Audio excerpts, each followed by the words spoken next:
டே 47 morning இருந்துச்சு, run போனேன். அதுக்கப்புறம் படிக்கலாம்னு உட்காரலான்னு பார்த்தேன். பட் இல்லை, இன்னைக்கு நான் நேற்றே முடிவு பண்ணிட்டேன் ஏற்காடு போய் ஆகணும்னு.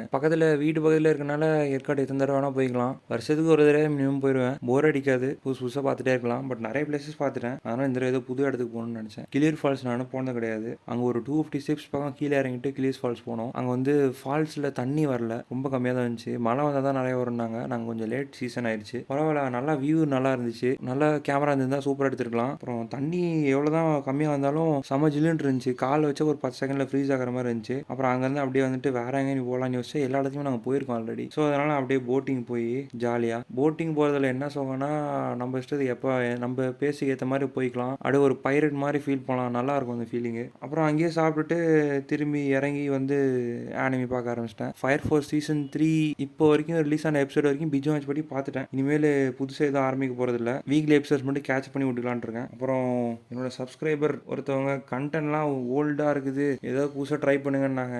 எனக்கே தெரியுது அரைச்சமாகவே அரைக்க மாதிரி தான் இருக்குது. பட் ரொட்டீன் அப்படி தானே இருக்கும், என்ன பண்ணுறது. பட் நான் புதுசாக இனிமேல் ட்ரை பண்ணலான் இருக்கேன். பார்க்கலாம். பாய்.